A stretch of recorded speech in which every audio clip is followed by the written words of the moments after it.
Yewww. It means no worries for the rest of your days. It's a problem free. That means there's My dude, Yes, sir. it has been one heck of a week in general.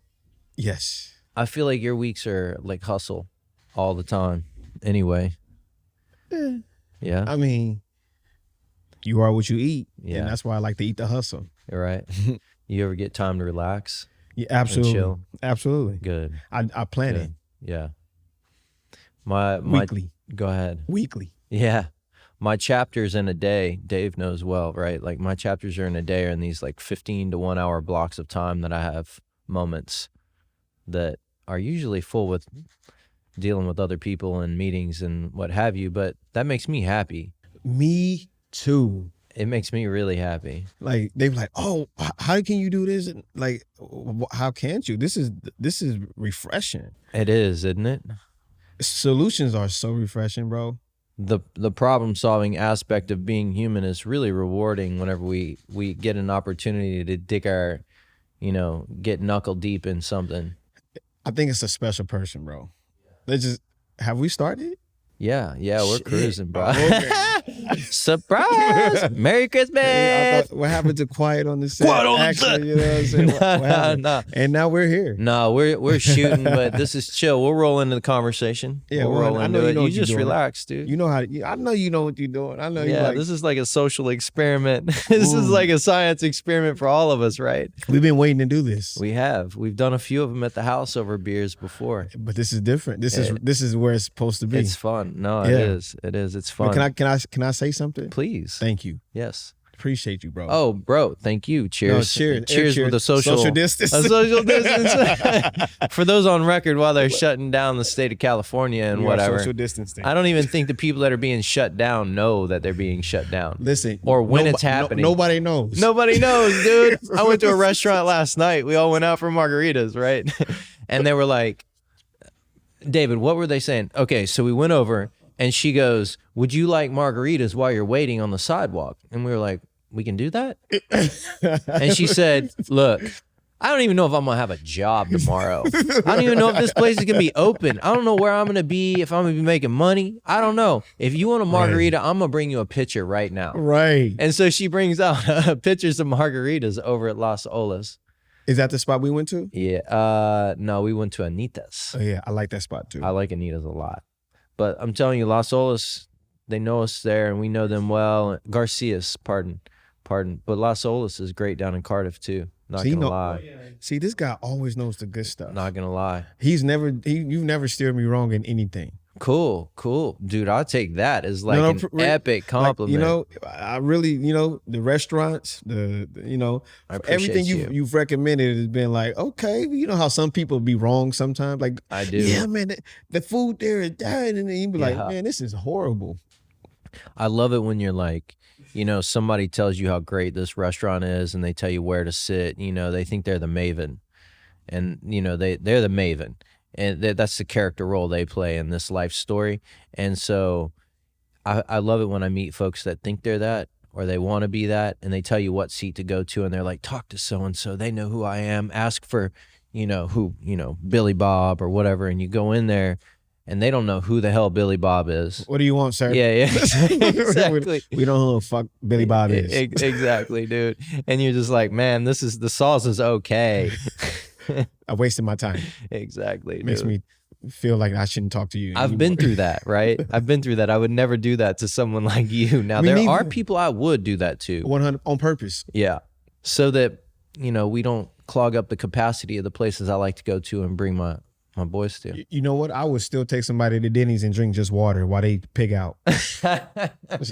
Is there anything on the Denny's menu you would eat now? No. Really? That shit fucks with my brain. Yeah. I really believe that what I eat can either make stuck or clear out what I'm manifesting, like for real. At this very moment, I don't care how weird it sounds to me. It sounds weird to me, so if it sounds weird to you, it's good. You know what I'm saying? But right now, what I intake, even though I intake what I love, there's nothing that's ain't gonna be going in my body that I do not purposely put in to understand that I gotta do something with my manifestation. It feeds my manifestation.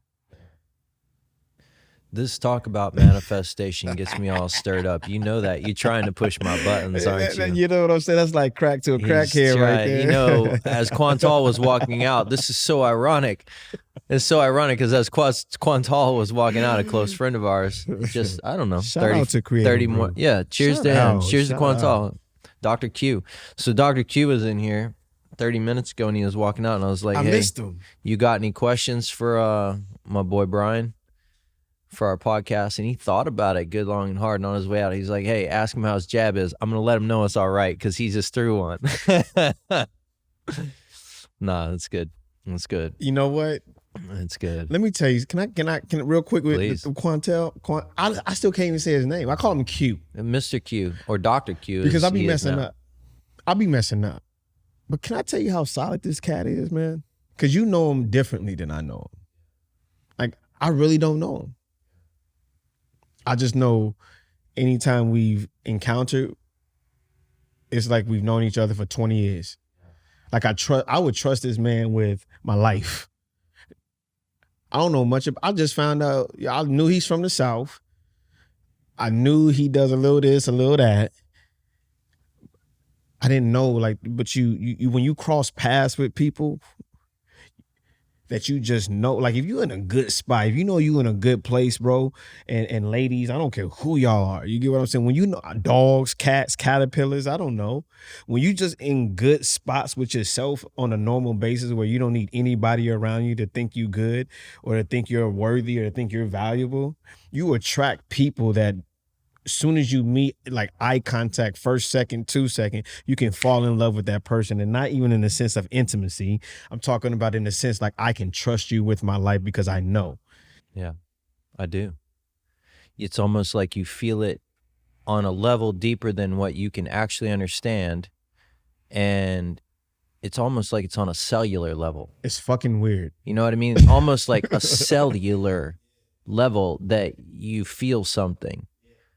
It's bizarre. And it's a safety. Even the word safe and the way that we relate how we feel when we hear the word safe or feel safe. It's a dangerous term for me, I think. It's a vulnerability. Because we have these false, we have these false assumptions of what things make us feel safe. Food gives us comfort. It's called comfort food. Go Google it. every like 80% of the bubbles that come up used to be before, COVID and you had comfort food restaurants open. You would have in Texas or the South, every bubble that comes up is comfort food, or fast food where I grew up. Fuck your bodies up.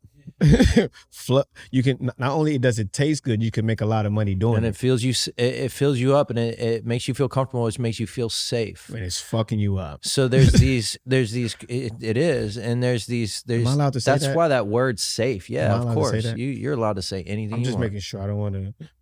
Bro, say anything you want. I appreciate you.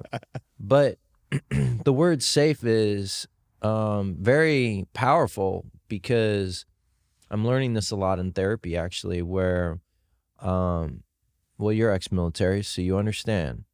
There's a lot of times when you're at a mental and physical, your whole metaphysical being is on alert, right? And I don't know, I still haven't shook that. I don't know if I want to. Yeah, I work through this, but you do. You don't want to, it's because it keeps you safe. I'm safe because of me. Right. Not because somebody says I'm safe.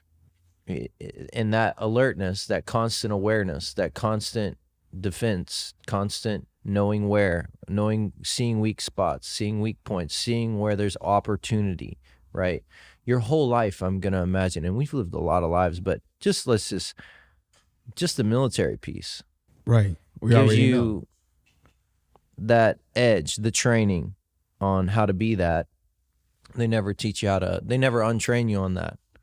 But it's a cool place to be. Think of if there was a moment when you were a child, you know, and you just felt love and you just felt like free. Maybe you were just completely naked and running down the street or down, you know, through the front yard, and it just felt free. And there was nothing that had to, in the back of your mind, like, ooh, should I do this?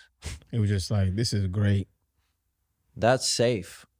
That's the safest place. That's what I mean, you know. Damn, this drink is good. Yeah, right. So when we talk about Quantal, you know, and we talk about Quantal and your connection with him, our connection with him, because I feel very similarly that way about him, and it's rare actually to feel that way about others, especially with alpha men. Another LJ, he was in this seat last time. This is where it all like kind of connected, right? Because this is where we met. That's why we're here. Quantal Q was sitting over there. I was sitting over there. You were sitting right here, and LJ was sitting right here. Me and LJ then got tight. I like the way he trains. I like his mental capacity. He's intelligent. I want to work with him. All from that guy. He's a connector. That's his job. And but he knows it. He sees it. But you know how some people connect you with people you wish they never connected you with? Mm-hmm. He's not that guy. He's not that guy. You're like, if he connects you with something that's any piece of who knows this dude. I know a woman that knows him because of his town. They know each other not because they know they're in San Diego, but they know each other because I was like, you know her? No, because that little town sounds like and he was like, oh yeah, I know her whole family. And then I go to her, he's like, yeah, I know his whole, like they knew each other and didn't even know they was in the same city. That's so cool.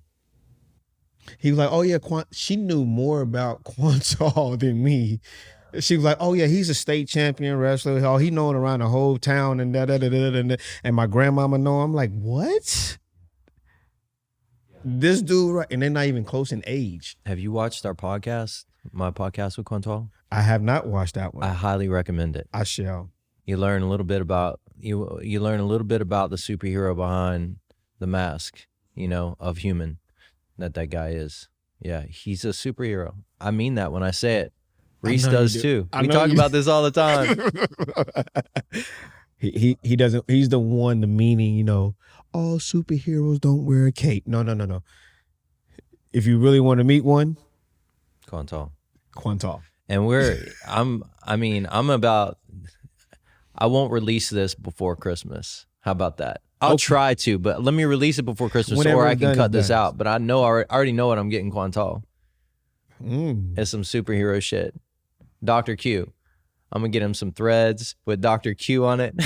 I'm serious, dude. Listen, if I was a tattoo artist, you know he's gonna put it on. He would. You know he's gonna put it on. Listen, you know it at any point. It doesn't even have to be like Comic-Con, Halloween. He would put it on like the same day. Oh, sure. He went, well, I gotta try it on. Would you not? You know you would. Even in the privacy of my own, I'm like, of course. All right, nobody's here. That reminds me of that quote from Nacho Libre, where he was like the Mexican luchador wrestler. I haven't watched it. And he's wearing his stretchy outfit for the first time in his room, and he's like looking at himself and flexing, you know. And he's like flexing in the mirror, and there's this short, chunky orphan kid is standing in the doorway, and he doesn't know, and he's like looking up at him, like flexing in the mirror with no shirt on, with these spandex pants on, and he sees him and he's like, Chancho, sometimes when you're at home alone, you wear stretchy pants.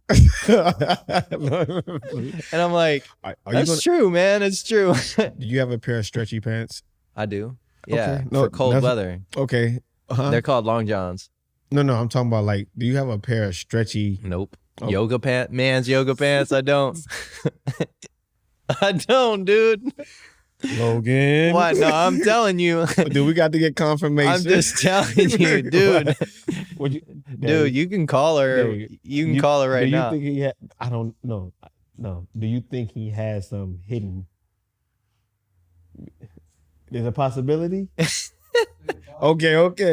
It is possible. I can see, you making me turn red here, and I'm not even guilty. That's the funny part.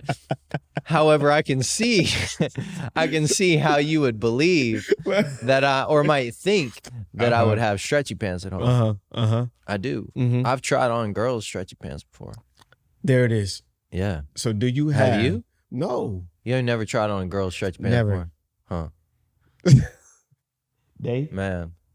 I put girls' pants on before. You ever thought for about sure. it? For Halloween once. Me neither. All right, we together. I'm just like that's all right. Hey, different strokes for different folks. Hey, man. I just want to know. You know what I'm saying? Hey, right now, that's the thing. You know what I'm saying? Like, you don't know. Are we what's really what. talking about pants though? Like pants. Can I tell you something real talk? Please. I gotta break ranks. Let's hit it. I have never ever wanted to wear women's pants, but I have been interested in how some women's pants make them look amazing. And I'm like, I wish I had somebody to make my thighs look like that.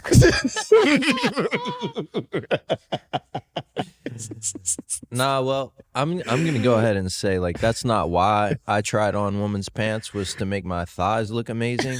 But that probably should have been what was going through my head, because I don't have like these thunder thighs that are made for leg pressing buildings and shit. But what I would say is, LJ, I just tried them on to see if my little ass would fit in them. Just to see. Turned out I was way bigger than her. It's weird. It's a weird phenomenon. I'm gonna tell you. Like, you see a pair of pants on a girl, and you're like, damn, that girl big. Like, that booty big. Right. Look good. Tiny little waist and a booty. Is that what you said? Tiny little waist and a booty. And I was like, I'm gonna try them pants on. That's what you said? You were like, dang, that girl I talk like that to my girl at home. Hell yeah, I do. I talk nasty. You kidding me? Yeah, that's dude. when the stretchy pants is coming in. It's starting to come out. And then sometimes people like to threaten you, like, hey, your kingdom is your kingdom. I bet you can't fit into those. I bet you can't fit into those jeans. And I'm like, these things are like, yeah, they don't even make it up halfway my leg. But over there on her, look, those thighs, man, they look good. Right. I see your point. See? I don't understand it. You like it because of the way they look their thighs. Yeah, I don't understand it. Yeah. We want our thighs to look good in pants. That's why I wear these tight jeans. Let the family jewels show. Let the family jewels show. Do what you need to do. Yeah. Oh yeah, Dave, yeah, it's looking good over there, brother. See, I just like, I wear shorts and I like my legs. I squat in the shower. Wow. I do air squats in the shower. Okay. I told my secret. I've never told no one. Oh wow. I don't know why that. What came other out. secrets you got, B, while we're on a roll? I don't know why that came out. Man. Speaking of safety, thank you. Thank you for trusting me. Your back is turned to your door. Oh yeah, you got it, man. That's serious. I know. I know that's serious. I know, and that was going through my head for the last 20 minutes too, huh? Right. Yeah. See that? I know my brother. It's all good. I also got you and Dave watching my back, which is kind of nice. It's crazy, right? Last night we were out to dinner, right? And there was some young gentleman with his crew walking by, and we were sitting sidewalk, street front, and this guy came by, and he, young guy, and he had it together, but it looked like he was having a Tourette's fit or something, and I didn't want to. I have a cousin that has Tourette's, and so I didn't want to, but he was walking past me this way and behind me, but Dave was in front of me, and I was like, guys probably got, something going on maybe, and Dave said no. Sure enough, Dave was right, because somebody said something. The guy is like, what the fuck?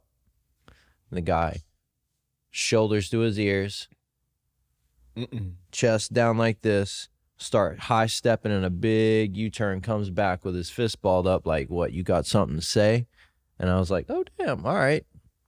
Dude don't look like he's got Tourette's. He looks like he's angry. Look, there's the clear difference. Yeah, I didn't see that. But no, I trust it whenever Dave's got my back. 100%. Yeah. I do. I don't even have to see Dave in my periphery. Yeah, I know. Usually I'm like, That's that military upbringing, but also just being a dude and being aware growing up, Being a king. You live a That's lot. all. You say that, and I want to get in. I wanted to get into that, man. I'm a motherfucking king. Yeah. You protect your territory. I see. I wanted to get into that actually, right? We live a lot of different lives, dude, you know, and that's how we generate perspective. We experience life. This is a whole big, weird science experiment as far as I'm concerned. And I don't mind being part of that, but it's really fun. I'm having a blast. But we live a lot of different lives, and it's just this culmination of experiences, you know, and we are now, in my humble opinion and the way I see this, an aggregate result of our experiences throughout life, you know. But we live very, very different lives 20 years ago. 100%. And that's where we are exposed to all these thought processes, religion, military, combat, how we grew up, you know, and all these things. But that brings us to a place, and I have never met anyone like you before. And Likewise. Thank you. And when I mean that, you could arguably say I've never met anyone like anyone before. But that's not what I mean when I say this, right?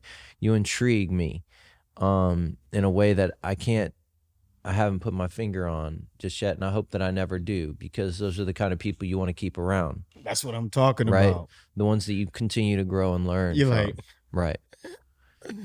all right.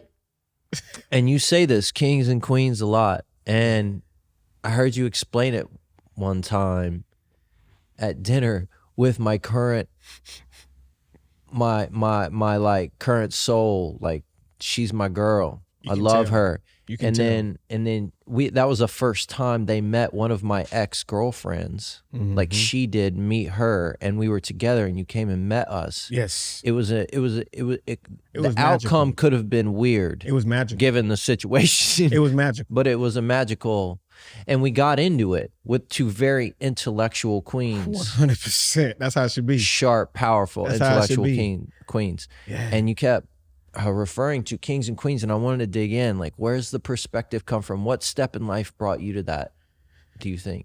From every aspect. That perspective. Every aspect in the world that we either study, either heard of, or what we don't know. Everybody wants to be the top of the food chain. Why is the lion the king of the jungle, and we fear it? The lion is not the king of the jungle. It's just something that's been placed because we think of, yeah. Why did we all watch Game of Thrones? Because we didn't wish to be the peasants. Game of Thrones. It's not Game of Toilet Water and Struggle. It's Game of Thrones. Why do we watch movies of like Scarface? Because we like to see the top of shit. But one more movie, because I just watched it. Coming to America. Why was Coming to America such a good movie? The people that's watched it, because we seen a prince in extreme royalty make a woman go, arr, arr, and the submissiveness of, he did whatever he said, she did with no hesitation. For some men, women, black, white, green, black, I mean, I don't care who. Everybody loved that part. We love Coming to America. The story behind it. We all want to be catered to.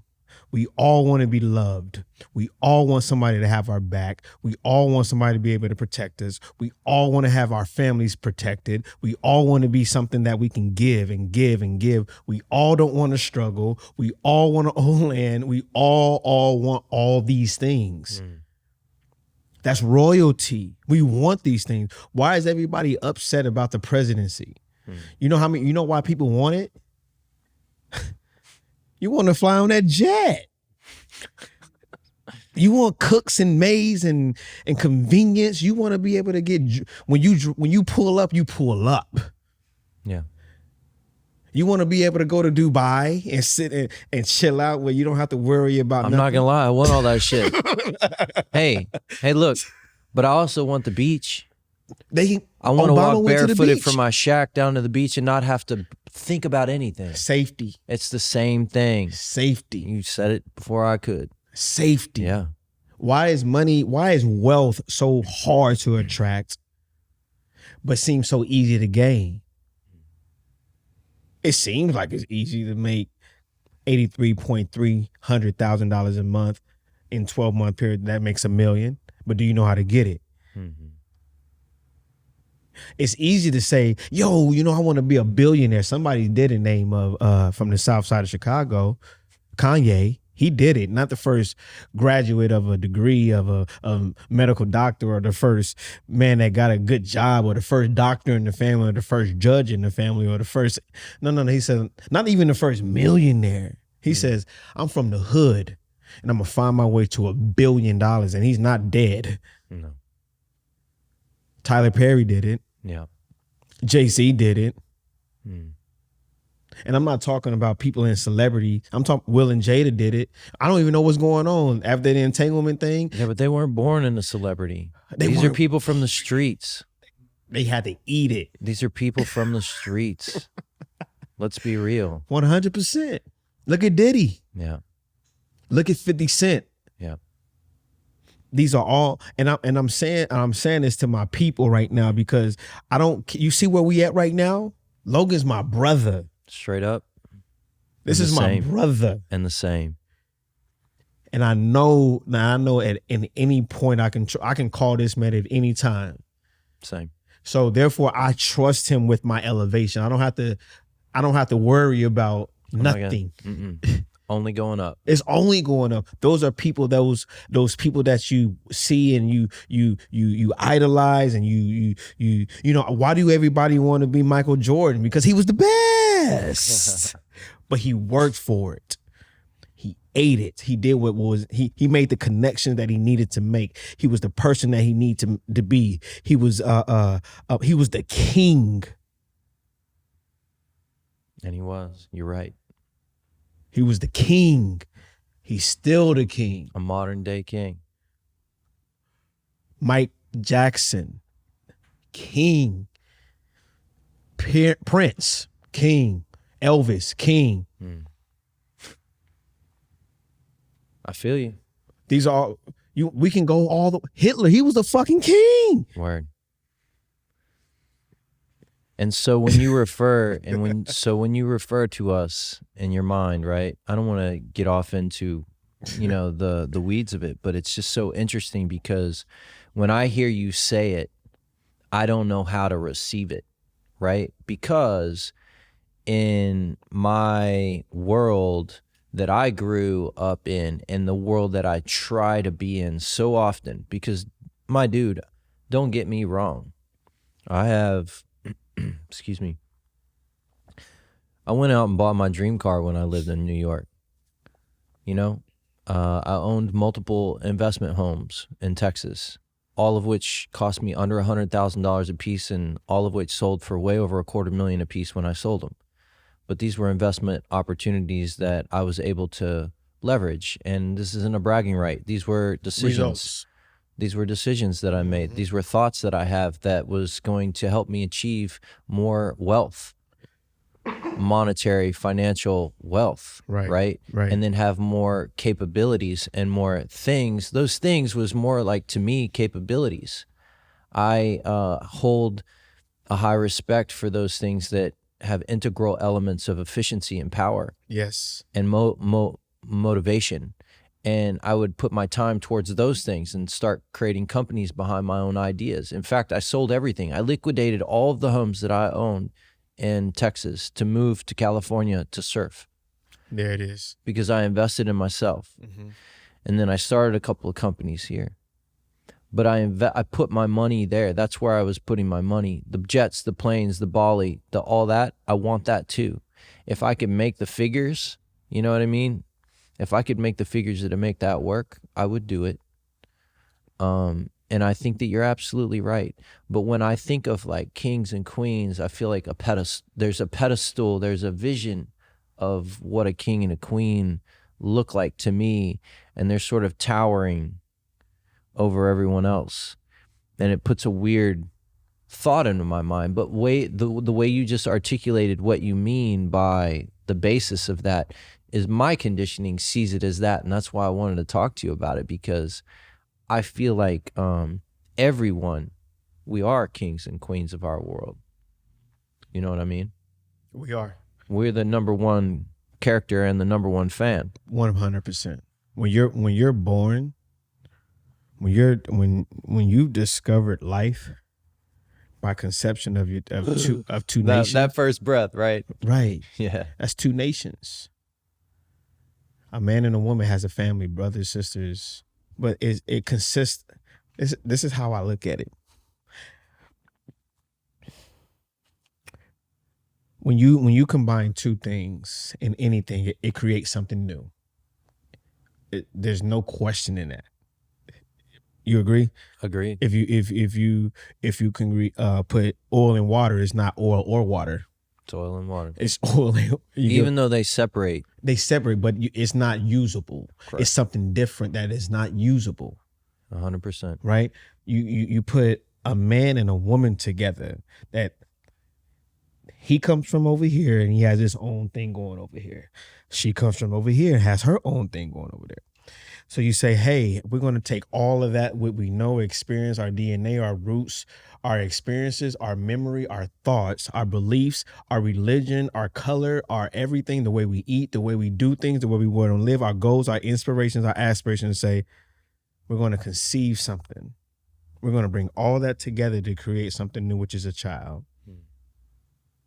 And from that child, we're going to take all that and say, hey, we're going to mentally feed this plant, this seed, to grow to do what? That is king and queen shit. Yeah. I'm telling you, dude, when you put it in that perspective to me, right? I don't care what you call it. I agree. You know what I mean? King and queen stuff. And I agree because that is powerful. You become gods in that moment, creators. You know, shoot me down for calling people gods, but you know, we've created gods of our own. It's super weird that they all look like other humans. Like Jesus is a human, apparently. Like was a human? That's pretty cool. First of all, some of y'all gods was in and out. Huh? Some of people's gods is in and out. Oh, In-N-Out Burger, yeah, drugs, straight up. They don't even know. Yeah, your woman, your man, your job, your kids. This is a true story. Yeah, we serve them. There it is. Yeah. There it is. If you look up the, I'm not going to share it, but look up, because I like people to find out for yourself. Look up the definition of what a God is. Something that you serve. Yeah. In your own perception, you can see the definition. You see, that's just my perception when I read the definition. For sure. No doubt. How interesting is it that most of the gods have human-like characteristics, personalities, feelings? Everybody know what Zeus looked like. Yeah, right? I know Zeus. If Zeus was to walk up, like, oh, that's Zeus. What's happening, dog? Yeah, right. Trying in the beard. What up, dude? Saw you in a book when I was little. Right. I know about you, my brother. Nice body, dude. You bench level. Hey. You must bench press like ships and shit, bro. Hey, what you eating, Zeus? Yeah, exactly. Pescatarian this month? Right. You trying something new? Right. That a new hair color? New hair, you know what I'm saying? My dude, yeah. But we know what Hercules look like. Yeah. Do we? There's an image. But that's what I'm saying. Like I love and I'm attracted to royalty because of the structure, the facts of it, and the consistencies of it. What do you mean? Everybody wants to be, like I said, everybody wants to be at the top. I see. Everybody wants to rule. No one wants to be at the bottom.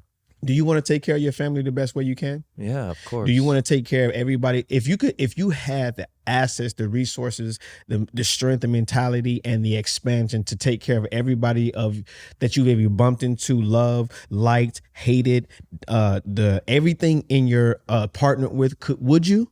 I'm trying to do that right now. That's king shit. Not everybody's ready for that. Everybody's not like that. That's why if you look at king shit, look, Aladdin is one of my favorite movies. This is one of my movies. I love that you're using Aladdin as the parallel for this conversation right now, bro. I know the whole fucking soundtrack to Aladdin and Lion King. I do not. I can show you. Don't get me started. I wanna be a mighty king. I love it, dude. So anyway, when I seen Aladdin. He says, riff raff, street rat, I don't buy that. If only they'll look closer. Do they see a poor boy? No siree. They'll find out there's more than this to me. That's when he got kicked out. That's when he was looking at the palace and was like, and he was talking to Abu, and he was like, man, he was envisioning stuff. He was manifesting everything. Yeah. He manifested Jasmine coming out that motherfucking palace. Right. You understand? I do. This is how I see shit. Every example. And bro, that's so interesting to me because we all parallel with what you're explaining. We all do. We all have those moments when we see, we connect. Yep. And when we see and we connect with the capability elements of what it's like to take care of, to protect, to be able to have, right? And get simple elemental things. Can I have, can I get, what do I need? If that is at the tips of my fingertips, I am power. It is the most high you will ever have. I am power. But we all have that. That's your point. That's your point. In some capacity with relative different commitments. Right. Without a doubt. Right, because here's the thing. We don't all possess. We don't all utilize it. Yeah. Because conception, a million sperm, one egg. What? I mean millions of sperm, one egg. That's a miracle. One. No doubt. Then it's like trillions and trillions of chances. Over and over. Like, I don't know how much anybody else have sex, but like over and that's why I'm cut. I was like, I know I'm shooting gimmies. Right. Like you're getting it. I'm afraid of staying close to somebody who's fertile, to be honest. Right. Oh shit. That's me. That's me. But you get what I'm saying? Like, I do. Like I'm a strong sperm. Yeah. I fought off millions. Oh my God, dude. I'm a motherfucking king. I'm a man. I love it, dude. You were the first to the end. Already did this shit. I was born. Yeah. I have too much power. When I said wah, the world should have said fuck. Oh no. I feel you though. Right? Because that's my personality. Yeah, yeah. I don't care how everybody else uses their power. Sure. LeBron uses his power differently. He's 6'8", 200 and motherfucking 60 pounds and runs like the wind and jumps like Jordan. That's his shit. I don't want that. He did his sperm shit. You know what I'm saying? That's his thing, and he's utilizing it the what he can use from his gift. He used his power. That's why they call him King James, because he used it not because of his basketball. It's because of what he's doing. They never call Mike King Mike. They just say he's the best. He's the GOAT. There's a difference when you operate, because LeBron's opening up schools, productions. He's doing this. He's doing that with his power. Mm-hmm. When you deal with what your power is, there's nothing that can stop it. Nothing. Nobody, nothing. And when you have a dope ass queen with you, unstoppable. What? It's balance. It's supposed to be. Yeah. We need another. Hey, you'll always hear me say this, and I don't care. I don't care. I've always said this. I love women. You've heard me say this, yes? I hear you say that all the time, actually. And I'm saying, and people say, oh, no. You missing it. I guarantee you love your mother. Well, you're talking about semantics with the word love. I'm talking about, when I say love, you know what my love is? Let me get this clear. My love is unconditional, straight up. If I say I love you, it's unconditional. It's that or it's not at all. It's like not, trust. That's like trust. It's either or, black or white. There's no I love you a lot or I love you a little or no. If you tell I kind of trust this person, but that's not a thing. If you say I love you with my life. Yeah. The most precious thing that I have. That's creepy, man, but I feel you on that. If I say I love you, I love you with the most precious thing in my life, which is me, because I think I'm dope. I think you're dope. I'm not gonna let you kill my purpose, because my purpose has more to do with just one single person. Can we talk about that? Because I'm hung up on purpose these days. I really am, right? because we hustle all the time. We're constantly hustling. For dude. what? Yeah. For the experience. Nah. Yeah. So, okay. It's part of the drug. It is, right? It's part of the drug. And I'm okay with that, just to let you know. Oh no. It's one of those things where I get caught up in words so often, man, but it's so mind-boggling to me what it is that we're doing and how we come together. Like you were talking about Quan's Hall earlier, for example, right? We were talking about connections with people, how we got in this room together. I think what it boils like down to for me is why we as humans are often faced with the question of why is this all happening? Why am I here? What am I doing? And I struggle with that a little bit because I'm a doer. I am a human doing and lesser of a human being oftentimes, right? And I think that I find myself being more of myself when I am a human doing, being the protector, being the provider, being the facilitator, right? The director, the producer, the minion, doing the work, being in all parts and all elements of the process, just simply for being in the moment, the experience, that silly saying where I've the fear of being left out. It's because real. It's real. It is. It's real. Because I want to be part of that good juju because it makes me feel good. It's not because I want to be part of the scene. That's the last thing I want. I want to sit in the corner with a hoodie on. You know what I mean? That's me. Come over and let's do a one-on-one conversation. We're going to get down and have a good conversation, but I don't want to be on the scene. No. That's why this podcast thing for me is like, I don't take it that serious. I take the production side very seriously. 100%. Shout out. I take team. all that. Shout out to your squad, bro. I fucks with this. Thank you, dude. but that's what I mean. Like I personally take that very seriously. Because it's not listen, bro. Come on, bro. It's not about the production that you take serious. It's about the impact that it Word. It's not is what it takes to get that. Yeah. It's not what you're like, oh man, I love these beautiful 4K cameras that never die and the battery's good and the audio's good and the lighting's good and it's the result. It's the result and the impact. I feel. That's what that's the difference. That's the difference from somebody just being able to do and learn how to do. Right. And this is in anything: athletic, sports, family, singlehood, motherhood, fatherhood, surfing. I don't care. In anything, when you have a reason bigger than that you can understand, because you don't know the impact yet. You know what you want. You know, you don't know the is it going to make somebody want to expand their thinking? You don't know if it's going to make someone want to think differently for their family. You don't know what you do when you meet people and the impact that you have. But you're saying to do it at the best level, I need this. Yeah. From the first time to this time, everything's changed.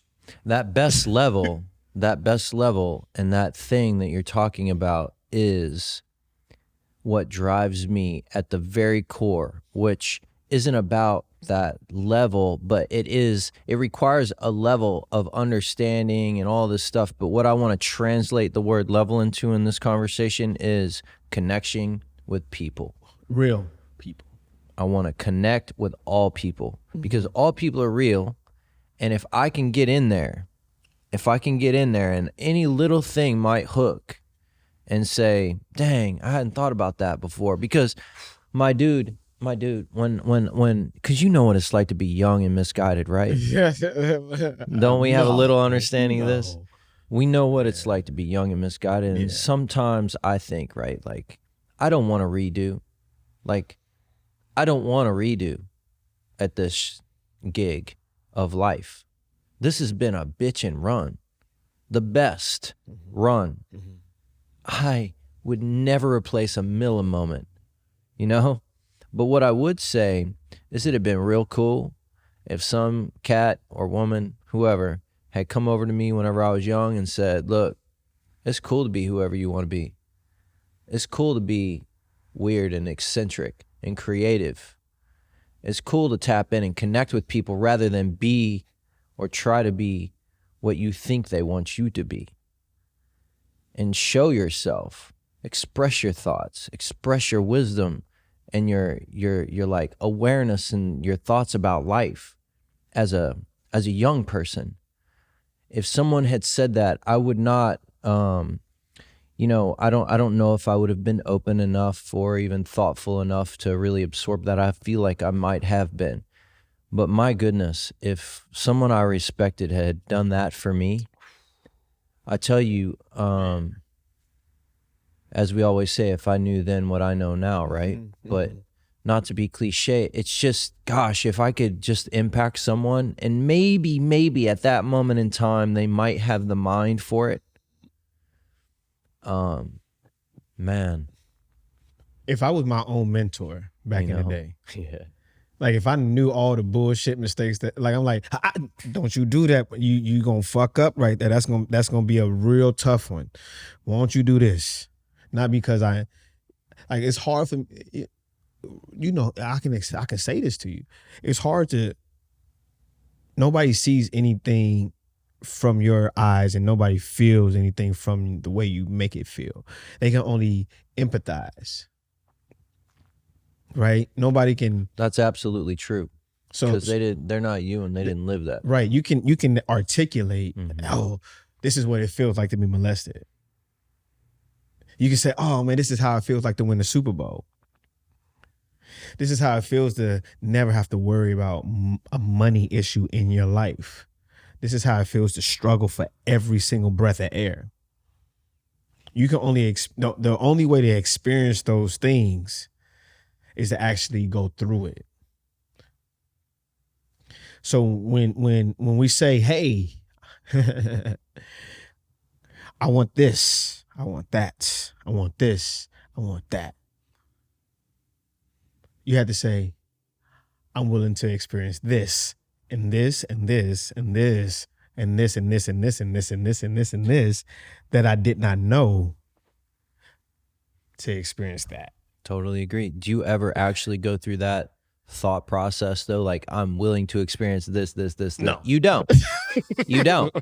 And that's where it comes back right to the thought process of your awareness as a young person and what you're exposed to. Mm-hmm. You start with a blank slate. You start with like an open, empty room. And then we start to fill it up with furniture that people gave us, we found on the street. Mm-hmm. We bought from IKEA, hopefully not, but you inherited, whatever. You start to fill it up with furniture, and that molds your daily process, your moment process, where you read your books during the day, kind of in that room. And it changes the way that you operate and see things. Mm-hmm. Because, we ebb and flow through the experiences in life, but are we really ebbing and flowing? No, we are being driven by the condition, which it's something I wanted to talk to you about, man. Like, again, like, how did we get here and what brought us here and this mindset that we have, and here we are chatting it up, and what's our purpose and all these things, all these questions, right? I think if we escape religion, let's hold that as a constant, right? Like we're just people, but we have this purpose, this drive. It's certain. Mm-hmm. It's certain. Mm-hmm. But I think the purpose and the drive is I hate to come back to this. It's a common theme for me these days. It's just to problem solve and be there for the experience, man, and do good. If you solve the problem, you own the economy. And if you own the economy, you're the king of that. Yeah. But I'm talking about small problems. Those day-to-days. No, all of them. Listen. These day-to-day problems or situations. It's an experience. That's all it is. It's all what is school? Experience. What is college? Same. What is sports? Reading. What is living in the slums of Haiti? It's an experience. Yeah. What is the military? It's an experience. What is living in the suburbias of Beverly Hills? It's an experience. Now watch this. What about the ones that say, hey, I've come from the slum and I experienced wealth. I've experienced everything from the worst to the best. What about the ones that said, I've experienced wealth and I went all the way back? Those are two of the same people. Yeah. Because the one that experiences more is usually the one that understands more. The one who says, hey, I'm gonna do something different. I'm gonna experience something. The one that went to India on a 6-month trip just out of the blue, and his mom and dad say, what are you doing, you idiot? You can be a doctor when you get out of school.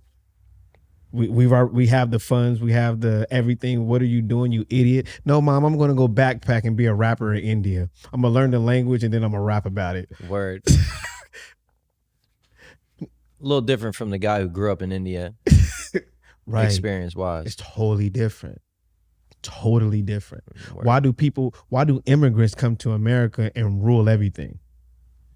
They have a worse off experience. They like, oh no, this is all we have to do is work hard. They kill it, dude. And they kill it. This is all we have to do is work hard. You go down like south of Baja, like south of Central America, and you go down there, like in South America, that's all they do all day is they work.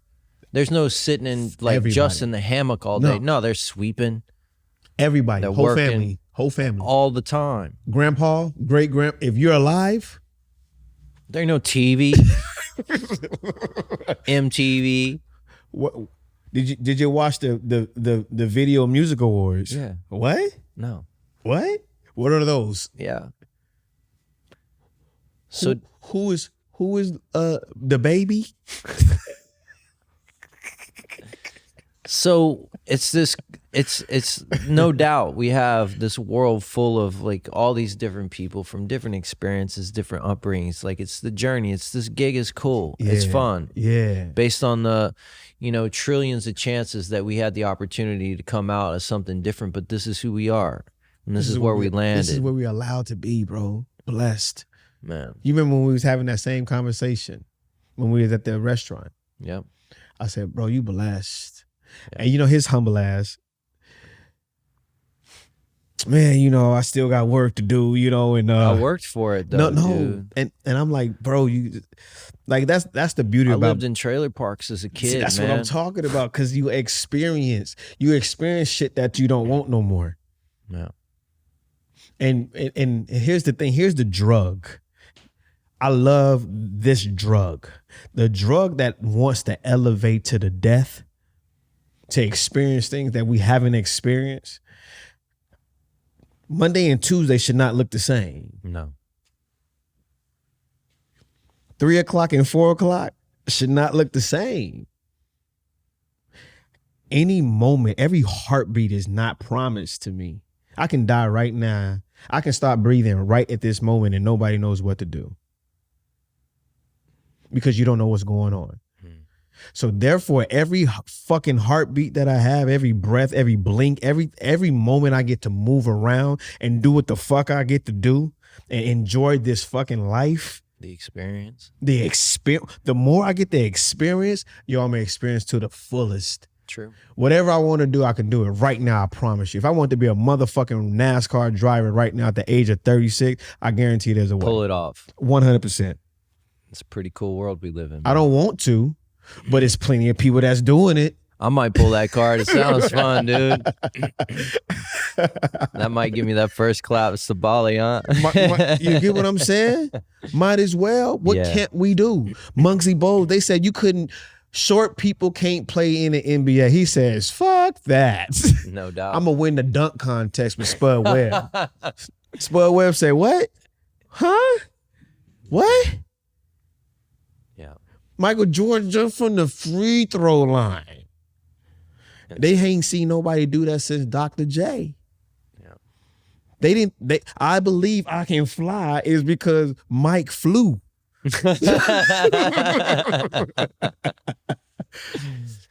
Yeah. We love exceptional and extraordinary behavior. Yeah. Yo, they're just solving problems, dude. Solving problems. I'm serious. That's it. How do I get to that dunk and do it better than that dude? And the one that understands.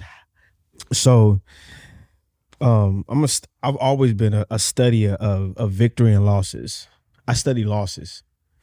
I study what it makes you feel like, what it makes you do, what it makes your people around you. Like boxers, like what's the science and psychology between the woman that has that husband just got knocked out? What about your kids? Well, your mother.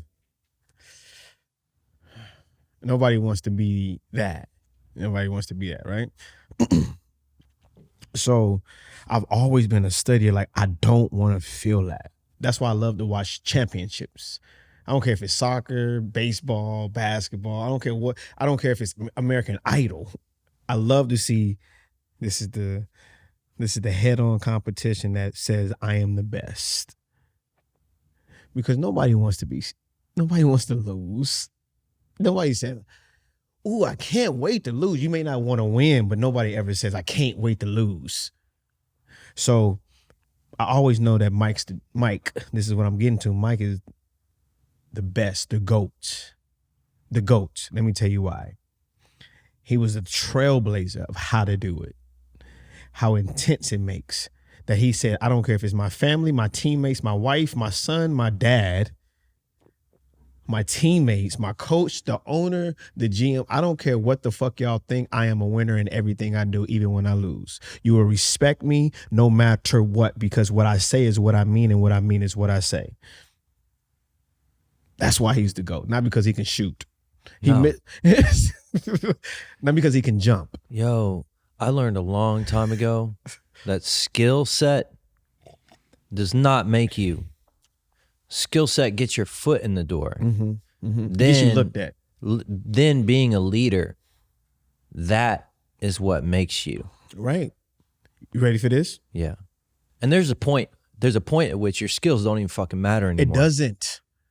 It doesn't. Hear that? Your skills don't matter at a point. It doesn't. Yeah. At some point, that's it. Oh, that's all.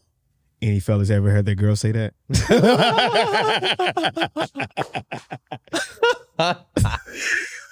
I'm so glad you did that. Thank you. So, Kobe. You know why Kobe, LeBron, and Mike is the argument? Because people are stupid. Let me tell you why. They all got mad skills. Watch this. Watch this. You know why Kobe's considered one of the greatest? And he's in an argument? Because he's the best copycat in the world. What does that even mean? If I'm going to be great, why would I not copy the greatest? Oh, dude. Dude, it sets precedent for success. Bro, why does the prince become the king? Yeah. Why does the princess become the queen? Why does the son become the dad? The best copycat of greatness becomes great. Yeah. The best copycat of elevation elevates. The best copycat of bullshit's better. Yeah. Your copycat is everything around you because you're going to be changed before you change it. Kobe was the master of copying great. That's why if you look at videos, the timing, the tongue, the size, the position, the leadership, all that what Kobe did, the championships, he got 5, Jordan got 6, he was the cheating, everything about Jordan, it was like Jordan was telling him, do this and then do that. Be like this, right. Spin like that, say this, put your tongue like that, do that. That's because we are not ourselves, my brah. And why is LeBron the king? Yeah. Who does he play like? Yeah. All of them. He's massive. That helps. Yeah. He's disciplined. Like the GOAT. Kobe, Ray, Kevin, any great, Martin Luther King, Hitler. Like he has a leadership. That's where it's key, though. He wants to be. Give me the ball. I know we down I know we're down. Give me the ball. I'm the man. Right. I got y'all. Everybody in the bench, this whole city, coach, your family, your kids. The kids that need an education, we got it. I got you. Handle it. Give me the ball. Right. Give me the ball. Put the pressure on me. I got you. Right. I don't care that they know I'm about to get the ball. I don't care. What's happening? What's up? And I'm going to still dump it in your face. Right. Game time. What's happening? Right. That's king shit right there. I agree. I agree. Woo! I agree. No, I agree, dude. That's that king shit. Yeah. I love how and that queen shit is like, there you go, baby. And that's, bro, let me tell you, I feel that every day. You have to. You've met my girl, dude. She's I'm dope. just telling, not only is she dope, she is my biggest fan, dude. She has and to. I am her biggest fan. You have to be. And I feel you on that. Being the copycat, I like that. And you know what? I'm going to peg you on this one, dude. You use terminology that fucks with people. And you do it. It's like that hook and bait, right? I do it on purpose. The kings and queens, you know what people feel when they hear those words. I do. I love it. I know you do. I love it. That's why I mentioned Hitler a lot. Yeah, because you know I'm Jewish.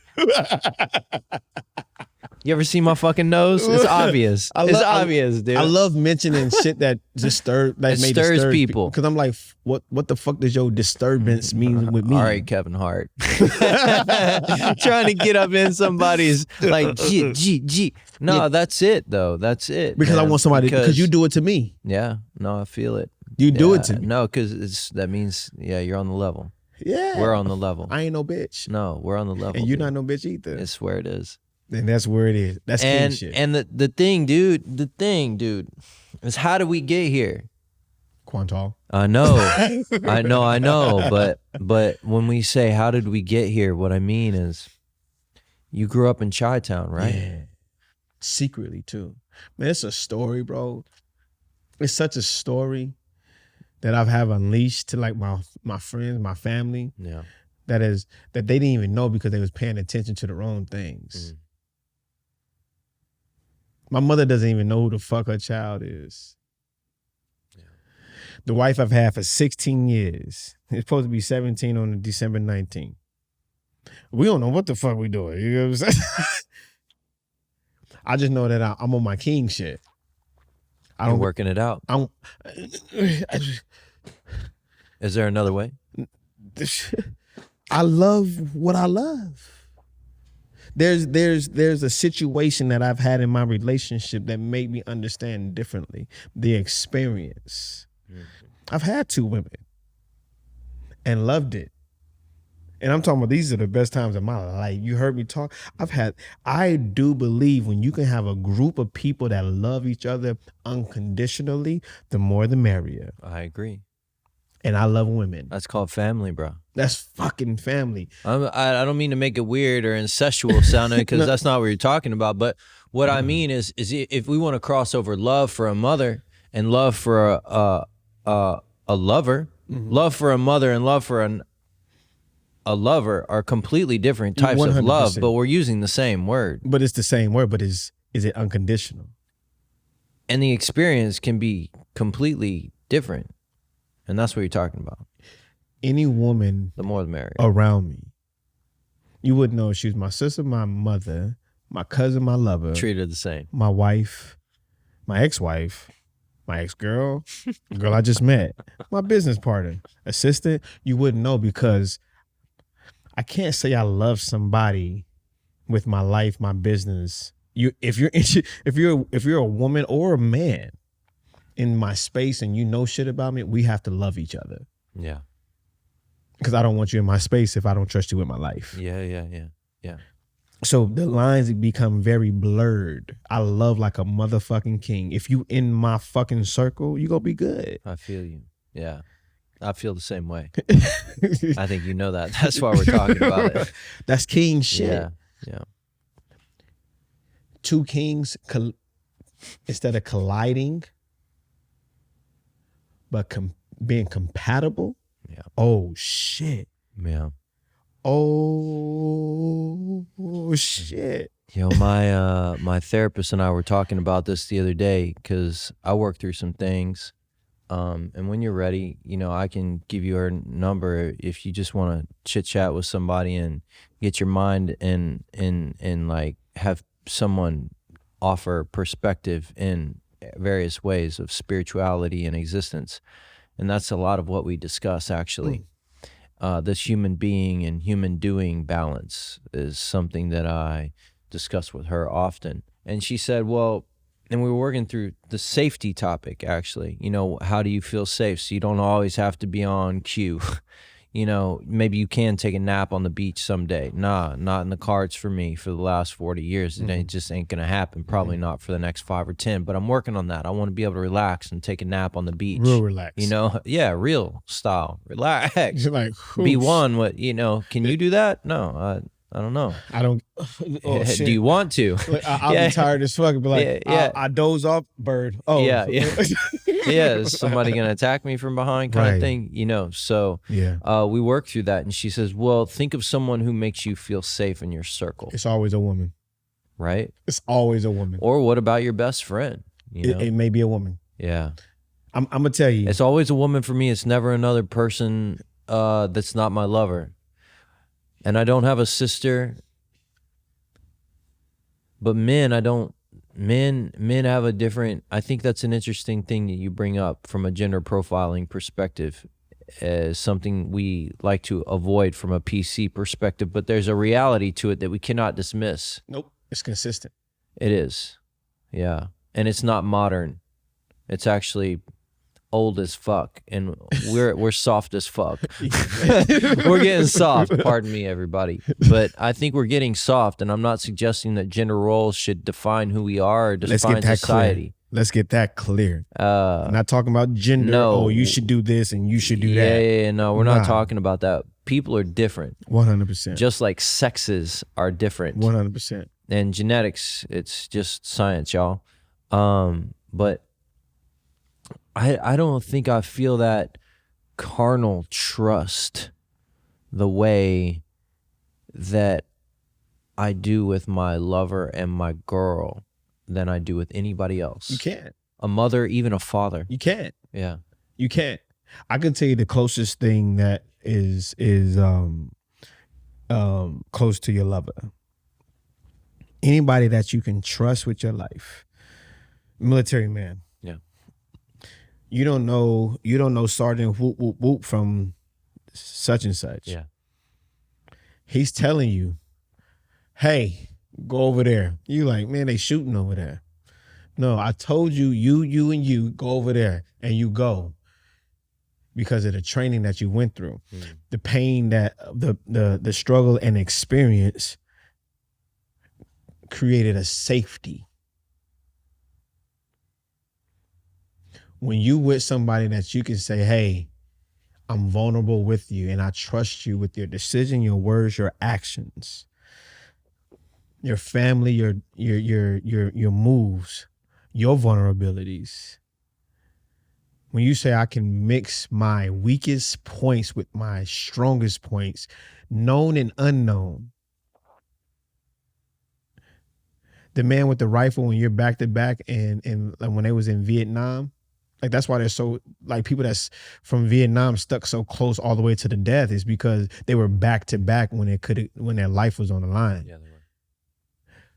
I can't go to sleep right now because somebody's on my back waiting, making sure that I don't get killed so I can get back to my family. Yeah. I trust this man with my life. Yeah. I love this man, not intimately. Yeah. I literally love this person. I love my dog because why? It's the only person I can trust unconditionally. Right. It's the only being that does not judge me, does not steer me wrong because of selfish desires and because I feel like this today. No. This is a very person that you can say, no matter what, I can trust you. That should be your favorite person in your life. Yeah. Unfortunately, sometimes a man. For me, it's women. Women are life givers. Yeah. Women understand that we need nurture.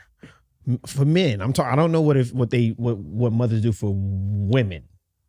I know what women do for men. Yeah. They breastfeed us. They carry us. When it hurts, they say it's okay. They rock us to sleep. They do the same for women, me bro. You wonder why they connect like that? Yeah. They're a beautiful thing. They're a beautiful thing. Like they're an unimaginable being. Those are, that we're always carries talking about energy. unicorns. They're the unicorns incredible. of the earth. They are. There's something special, my bro. Whoa. And coming back to that, what I was talking, and you're spot on. I never split it between gender that way, but it's a very interesting perspective. And thank you for offering that up, because I'm going to think about it a little differently now. And I know that, men are from Mars and women from Venus, etc. But to take the cliche elements out of gender profiling, I would say, I think you're spot on. They have gifts as we do,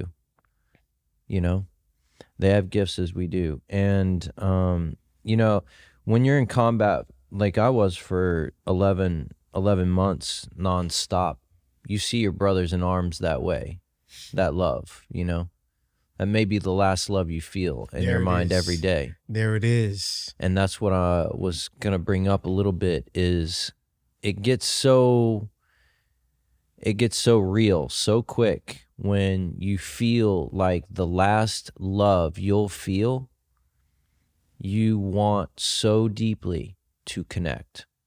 That's all you want. To love. That's it. And they feel it and they give it. Yeah. That's all you want to do. In the last moments. That's it. Yeah. When when nobody wants to die alone. Yeah.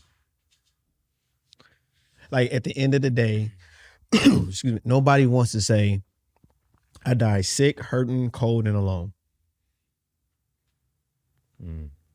Nobody wants that. Nah, and it's that's a I don't care. You can have the best life. You can be 900, you can be 99 years old and have the best life in the world. But on your dying bed, your dying hour, you do not want to be alone, cold, hurting. You want to be loved. That's right. You want to be able to say, you want to feel safe. You want to say, you know what? Shit, that was a good run. That was a good run. I did that shit. And it doesn't always feel that way when you're taking it on the chin day after day when you're not feeling good and you're getting down on your stuff. So, we walk through this stuff. We talk through this stuff with my therapist. It's very interesting. We talk about these things, the stuff you're talking about, the stuff we are talking about here. And I tell you what it boils, I kind of think that what it boils down to is that love that comes from others. When we seek that, this force field, this energy outside of us, and this energy passes across others, and we blend that energy, coming back to what we were talking about before, right? To be like others, right? To be a copycat because it worked for them. We see love, we feel love, we know what that feels like. We want that when we're feeling down, when we're feeling weak, when we see opportunity. How do we get there? How do we solve the problem? You know what I mean? And we tap into this like super instinctive draw to build a team, build a tribe, build love, build trust, build a posse, build a crew, a platoon, however you want to see it. But the job doesn't get done alone. It can't. It's impossible to find freedom and love and happiness and surround yourself without a battle sacrifice, strength, decision making, support. Without somebody watching your back. You have to. Everybody, I study drug lords. Every time somebody goes down, it's because somebody wasn't watching the back. Somebody always sneaks in from the right. Somebody There's a weak point. Somebody missed. Something was missed. You understand what I'm saying? Something. I do. Yeah. They got the fear down. They got the consistency down. They got the plan down. They got everything in place. Yeah. But the more you elevate, the more conscious you have to be about. Is my wife? Is she gonna be the death of me? Yeah. If you have to think that right there, I can't. That means. But is that your own conditioning that's got you all fucked up in the head that way? Or is that reality? Like, are you really present in that situation? Yeah, that's a reality. If you're questioning? That's a reality. I'm always wondering, do I trust this person like I should? I always feel that too. Even when my homeboys walk up on my back, right? Like, is this going to be, am I about to take it in the gut? Right. But why are we feeling this way? Can we get to a place where our force fields cross and it adds more illumination? I've never felt that with you. Like more illumination. I've never felt that with you. Yeah. Never. Yeah. Check this out. You want to know something? This is gonna be weird. Yeah. Say it. We almost like fucked on the first date. Whoa. Listen, no. You and me in here. Yeah. No, listen. Right, because you remember the first time we met. And I say this like because I want to show like real connection. First time we met, we never talked. When Q, L, right, that was the first time. What did you remember? You said, "Yo, let's continue this." Yeah. Let's go eat. I'm like, I had something to do. I'm like, shit, man. Like, I feel you, dude. We almost fucked on the first day. Is what you're trying to say, right? Right. It was almost a one night stand. And then we went to go eat. Yeah. You brought your girl. And my ex girl. No, not the first time. Oh yeah. You're right. And we went to Anita's. Yeah. When you did that, I was like, oh shit, that doesn't really happen. Not in my life. Right. So I was watching. I'm like, well, I'm going to go with the flow too. Boom, boom, boom. You brought her. She was dope. I'm like, okay. So the crew is good. Quantal approves of him. LJ's cool. His girl's cool. Dope ass food. That always helps. Everything was, so far, it was like, I'm like, we was just vibing, and he was like, yo. And I'm listening to him talk all the time, like what he doesn't do, you can tell somebody that if you're not going to, like, this might be the last time or the first or continue. Yeah. I'm like, I'm texting everybody, hey, I'm gonna push this back. Hey, I'm chilling. Hey, I'm on my way. Like I'm like trying to push everything back because what they exchange. The time spent added more value in my current time spent. That's where I wanted to be and needed to be. Likewise. I parallel with you on that. And then we kept it going, and I was like, man, I gotta go. For sure. It was late, and I still had a great night. It worked out, but I was like, that moment, I was like, that's my brother. Yeah, I feel that was it. It didn't take no more. I was like, if he called me right now, like, yo, I need you to come right now while I was going to my thing. I get it, dude. I would have turned around. I'm right there with you. It's an interesting thing. And look, Dave is my confidant. We talk about this, you know, and you're solid. You're Likewise. Solid as it gets. I feel you, dude. That's why it's truth be told. Yeah. a little plug. You know? I wanna ask you a couple things, man. Okay. This whole how we got here. Yeah, please. Yes. I'm curious about. I don't understand the journey. If you don't want to talk about it, that's cool. Come on, bro. But how did we get here, man? You're on the best coast, the West Coast, the best coast. I started I grew up in the bayou areas, the slum lowlands of Southeast Texas, Louisiana bayou, and marshland, right? on the Gulf of Mexico border of Louisiana. He grew up in Chi-Town. I mean, look, it's no miracle that people cross paths. That's just chance, right? You meet people on where you are. Yeah. It's kind of like how do you land your best girl? How do you land your wife? Well, I had to kiss a lot of people. It's a numbers game. That's the way I see it. Got to get experience somewhere. People say, quote unquote, it was meant to be. You mean it was meant to be I was meet someone? Okay, cool. I believe in that. Cool. Meant to be to meet her? I don't know. I met a lot of people, right? That I feel like I should have met. Yeah, exactly. So I think it was just kind of a numbers game, and I worked it out. Like, I'm really good at numbers sometimes. Yeah. Public math is good and easy for me. But same. You know? I love math. Boom. Results, consistent results is numbers.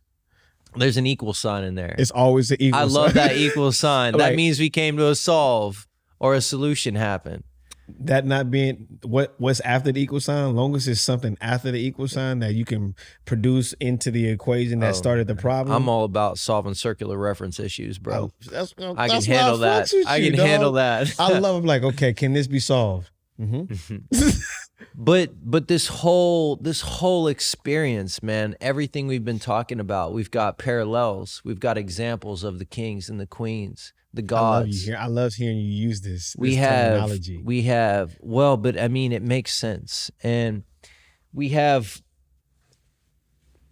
are what we are in this moment. There is no, like, I'm saying shit that's so fucking surreal and real. It's nothing major. Like, this is what's happening. I get it. But how the fuck did this happen, dude? Like, what brought you here? Manifestation. Yeah. But what was that journey in a nutshell? Fucking hard. Yeah, dude. Like, do you ever just stand in the mirror and be like, holy shit, how did I pull this off? Because every morning when I wake up, dude, every morning when I wake up, I'm like, I gotta hustle today because I can't be broke and I can't be hungry. You don't want and it. I got some things I want. I have some things I want. I like shit. I don't want to live in a trailer with holes in the side of it again. No. I don't want to eat dog food. Nope. I don't want to eat on a foam that we had to buy from Walmart to put on top of a Rubbermaid box and top of some sheets so that I can sleep tonight. You don't want to do that shit. I don't want to do it again. Nobody elects to do that. I don't want to do it again. I want to be a king. Homeless. Nobody elects to be. You want to be a fucking king. No, I'm not saying king, but I'm going to use your terminology because it makes sense. Okay. When I say no, dude, you don't have to explain yourself. I get it. The top of your imagination, of your expectation. Say that again, and I'm gonna shut up. It's the top of your expectation. What I expect, might be different from what you expect. 100,000% certain of that. At the end of the day, I want you to achieve what you expect. Word. I want you to because guess what? And I'm trying to help you get there, and you're trying to help me get 100%. there. 100%. Yeah. Like at the end of the day, bro. Once I get there and I'm not dead, I'm gonna want to do. I'm gonna expand that. Yeah, because you feed on that. It's like, and then I'm like, damn. Okay, I did that. I'm still living. Can we? Like what's next? Like Tom Brady. Come on, bro. Come on, bro. Like. What are you doing? He's like, I didn't play for this one. Can I win another one? He's going for the experience. He's going for could I? Purely the experience. He's arguably the GOAT. Yeah. For what now? I'm watching him play. I'm like, y'all blaming Tom, but that really wasn't his fault. We know he knows how to do whatever. He got his whole Patriot team to go to Tampa Bay. So what are you trying to say? There's a moment in time where you just sit there and just say, I want everything. I want it all. I want it all. I want everything. I want to take care of my family. Why do people come here and work so hard? Because they want some type of freedom. Why do you want that 6-figure income? Why do you want that promotion? Why do you want to go pro? Why do you want to book? Why do you want to have a business? It's not just because you just love to do it. Why do you want to sell your art? Why do you want your art to be seen? Why? Why do you want your production to be seen? Why? Why do you want that car? Just cause? Yeah. Just cause? Nah. Just cause? I just love what I do. No, fuck that. There's a It's my meaning. purpose. It's my calling. Man, fuck that. Fuck that. Fuck that. Why do people open businesses? Why do people, you think the Taco Bell man that said, you know, I want to start some Taco Bells, said, I just want to have one and just feed my family and be comfortable. He was like, no, what I do want. What? Yeah. I don't respect. Damn. This is true. I don't respect people that say, I want all this, but I'm only willing to work right here. Yeah. What? I want to go pro, but I have a work ethic to just play video games and eat Twinkies. What's the risk level? What's the risk and reward ratio there? Very low. The reward is satisfaction. High. On their scale. And the risk is extremely low. They got the equation nailed. So watch this. In king shit, there's peasants. It's the inverse. There's high class, low class, in between class, married class, hustle class. It's all this. But the king shit, he like, shit, I wake up with a fan. Somebody fanning me and feeding me motherfucking grapes. I don't know what the fuck y'all Somebody's just waiting to show up at the front door and fan me with some feathers right now. And that shit sounds great because I'm going to go rinse off outside and I'm going to come back in and I'm going to have like a day where it's cruising. Jasmine had a tiger. Nobody in the... She had a fucking tiger that nobody out in the palace, outside the palace, was walking around with a motherfucking tiger. Bro, I'm going to challenge you on something. Mike Tyson had a tiger because he had bread. He had too many tigers. That dude's crazy. That dude's crazy. Tyson's a whack dude and he is intelligent. I love that man. People do not. I love that dude. I love that man. He is a whack, absolutely gangster. 100%. Absolutely gangster 100%. individual, but people, unless they've actually really can connect with what he says, they do not understand. I do not understand sometimes. He's a motherfucking warrior. He's a warrior. He's not even a king. He's intellectual warrior, dude. He will fuck you up. He's but check general. this out. I'm gonna challenge something. This whole like, I want to like.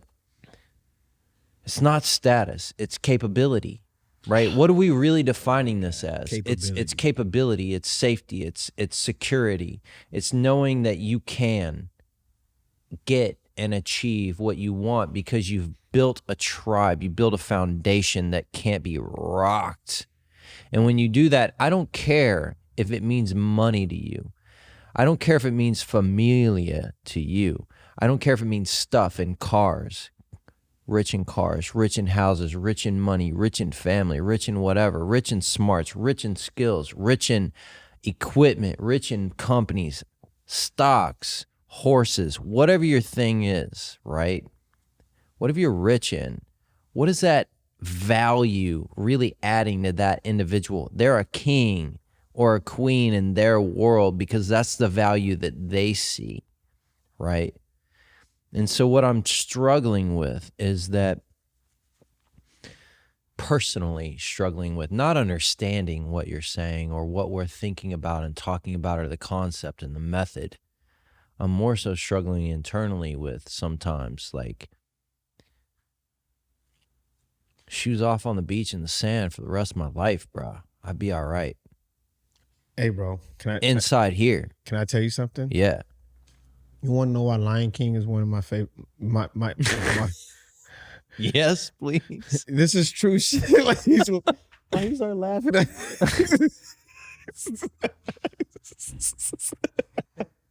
I'm about to give a really.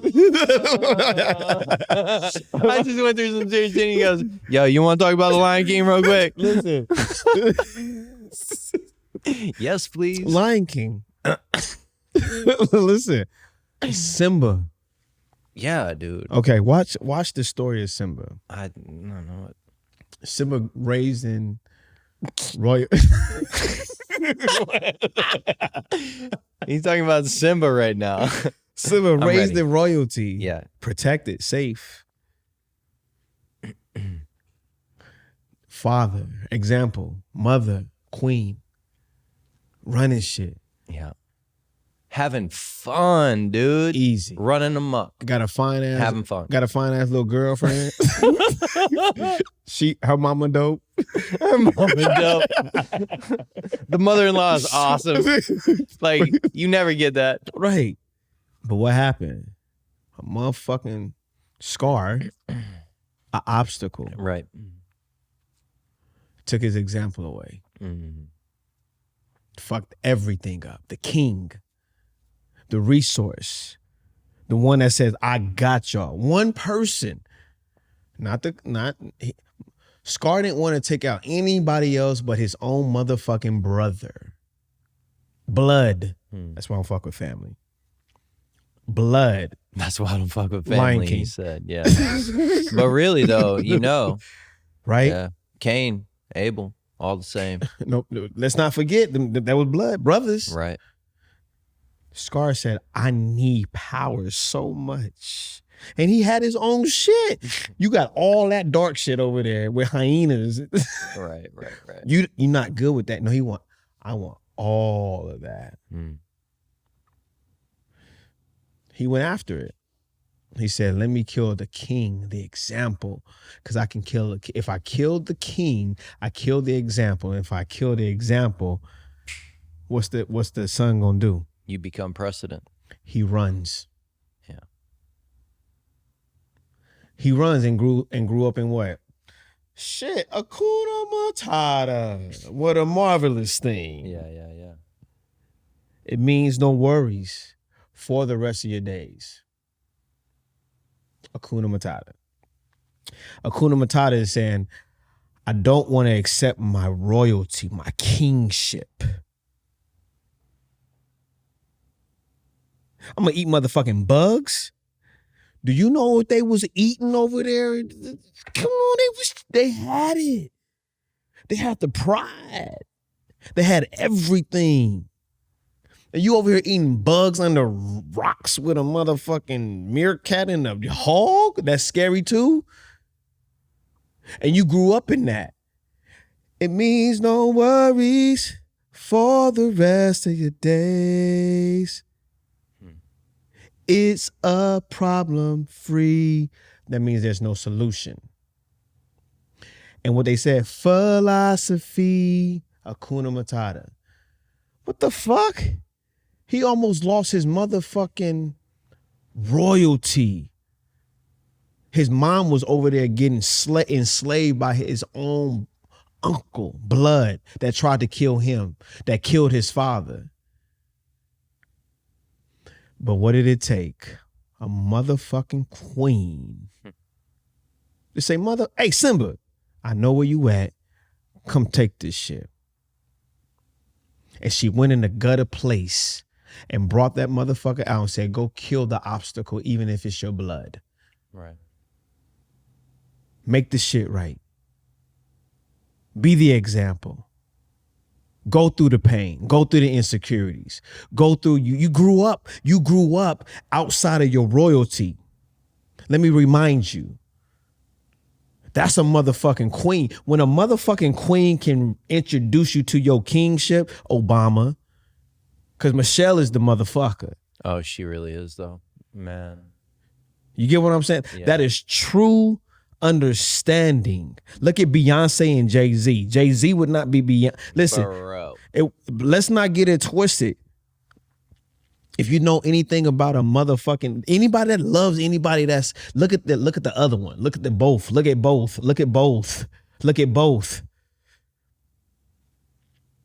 Jay-Z was talking about Big Pimpin' in 1999. Went down in Port and then he Arthur. says in 2004, 2005, all I need in my life is me and my girlfriend. Oh my God, dude. Nailed it. Yeah, no, it's true. And then that's the journey, dude. That's the journey. Unfolding. That's king the journey shit. of Simba right there happening. Seeing it. Yeah. You see it. You see it. It's never been denied. History shows by statistics that you're spot on. For the Christian folks. David. Let's get real. Let's talk about David and Goliath. And I'm talking about I know the fucking Bible. I can say that.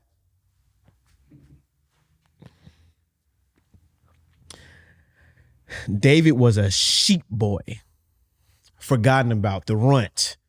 His brothers were the warriors,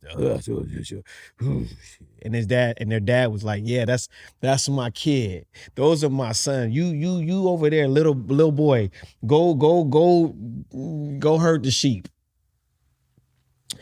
What most people don't understand, when you herd sheep in the wilderness before all this other shit happened, protection, you got this and you got that. There was predators, and sheep were your wealth. Livestock was your wealth. Your home was your kingdom, no matter if you was a sheep herder or not. Mm-hmm. What you had in your hand was your kingdom. David learned as a young boy, 3, 4, 5, 6, 7, 8. When David killed Goliath, he was not a grown ass man. He was a little boy. Yeah. A little boy. His brothers were his big brothers, grown ass men. Mm-hmm. His father was an old man. David went to go get his brother's grilled cheese. His dad said, "Your brothers are hungry. Leave the sheep alone and go give your brothers some food. Grilled cheese. Some grilled cheese. They're hungry and shit." Motherfucking Philistines is killing their ass.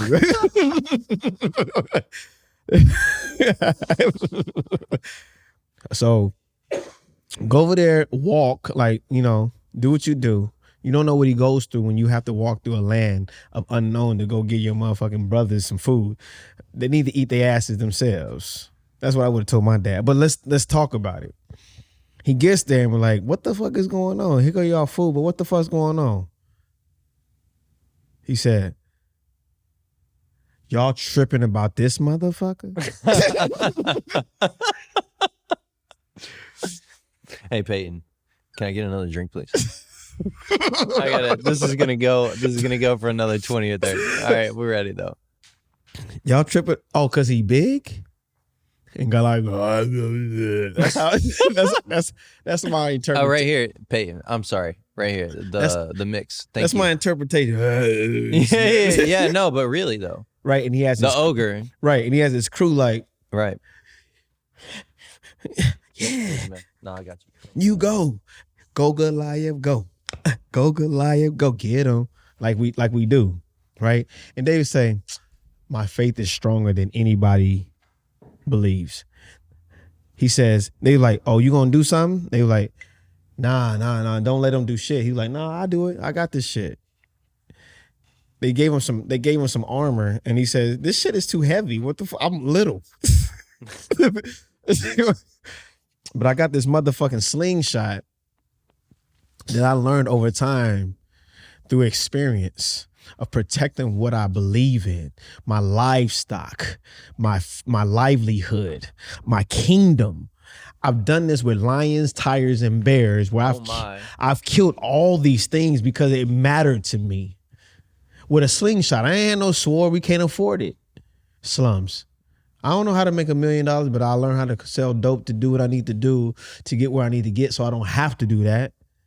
Okay, so I'm gonna use these motherfucking 3 rocks. I got 3. I got these 3 smooth stones with this motherfucker that's giant, and I'm a little kid. This is grown ass man. He got all this. He got this crew behind him. He got this big ass sword. He got this shield and shit, and he's going, "Well, yeah. He's doing all that bullshit." And they scared, my peoples are scared of him, my own brothers. I'm gonna sling this rock because I believe my faith. Bop, the nigga did. Right? Go. This is the beauty about it. In the Bible, it says that David took now think about it. He had his crew. Yeah, he did. Goliath had his crew. They just watched this man to die. He says, "Let me take his sword." This little ass boy take his sword and cut off his head. Probably like a butter knife compared to this dude's head. Right, yeah. And like let's take this literal for the Christian folks. I'm gonna cut off his head in the flesh. In the flesh. Shit, I'm strong. Whew, I'm tired. Let me use the other hand. You know how hard it has to do to cut off a head off of a giant? If you've ever been involved with another human being, you know what kind of force it takes to It's not just manipulate like, another human being. it's No, it ain't that sharp. It ain't that sharp. Shit. It ain't that pointy. Yeah. And he sent it to the Philistines king. Like, what's up, motherfucker? That's about as gangster as it gets. That's why he had 300 wives. You got to stop. We're going live. I'm just kidding right now, dude. But really, though, no, I'm kidding. But you understand that I do. That's King David, a man after God's own heart.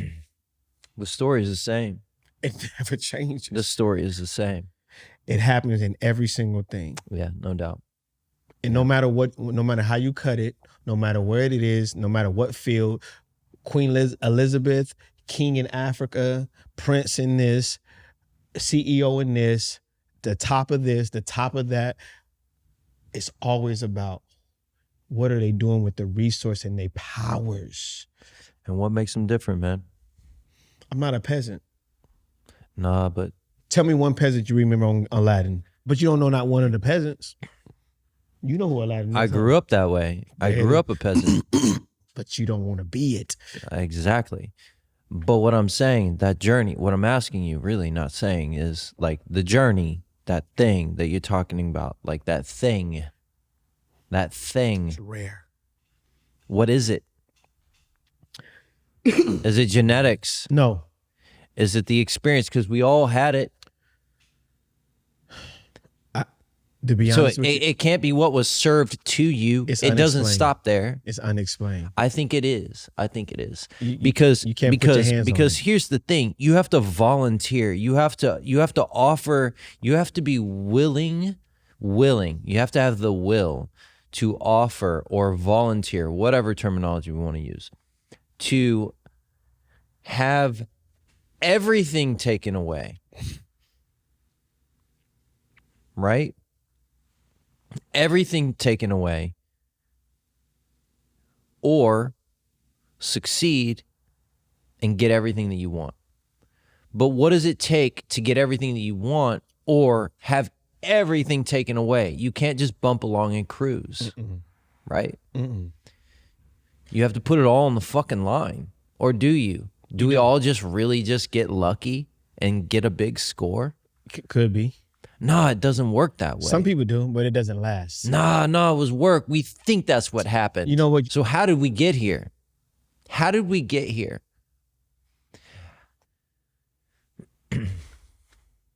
It is a willingness to do, I think.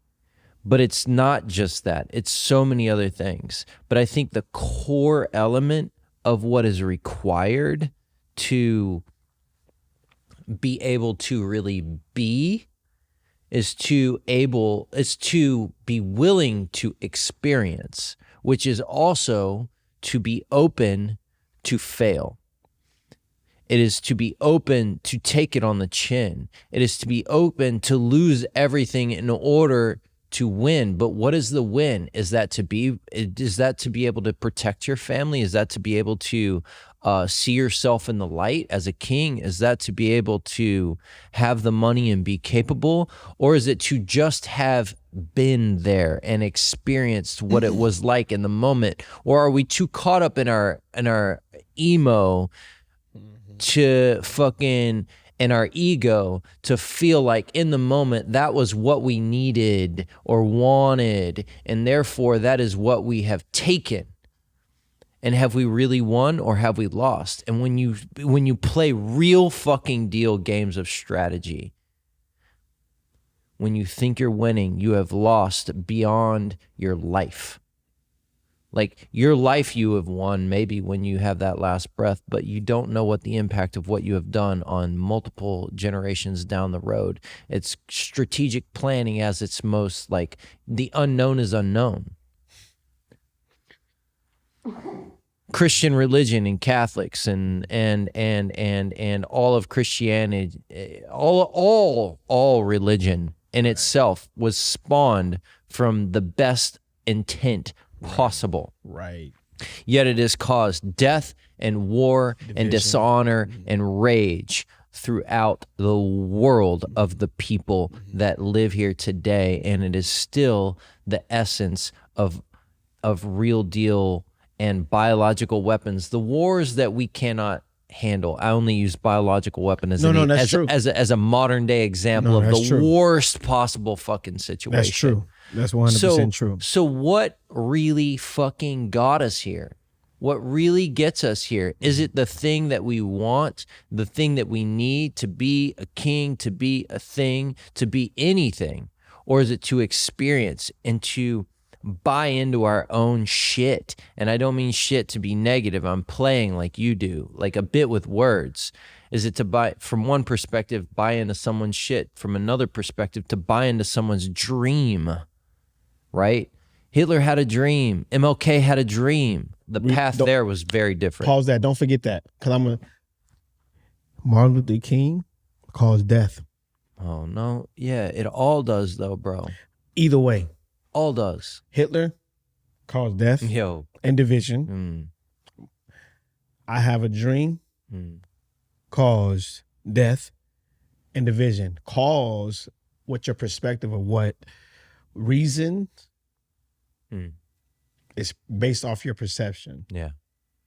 Simplicity of data points and history, right? But now we become better. So now that we have data, right, now at our fingertips, we are conscious. We can make decisions quicker, faster. We have data points that allow us to see precedent occur and then like a series of actions be the result of historical precedent. So we're conditioned to behave this way and think that race means something or color fucking means something or how big your nose is or curly your hair is. We want to make fun of someone's yoga pants because I stand on my yoga pants. You know what I'm saying? Like what kind of pants I'm wearing, you know? But at the end of the day, like at what it boils down to is this miraculous fucking experience, dude.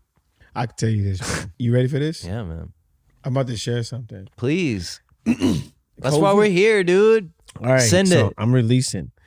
Cause it's a past thing. When I met you, I was probably at one of the darkest places of my life. In here? Yeah. Really? One of the darkest places. There was a decision that I made personally to sacrifice every single thing that I desired in my flesh and take everything that's tangible and release it out of my hands. Every want, every desire, every tangible desire. When I met you, I was homeless for 3 months. When let's see, what month we in? December? Yeah. As of mid-November, I realized that I'm good now. I feel that.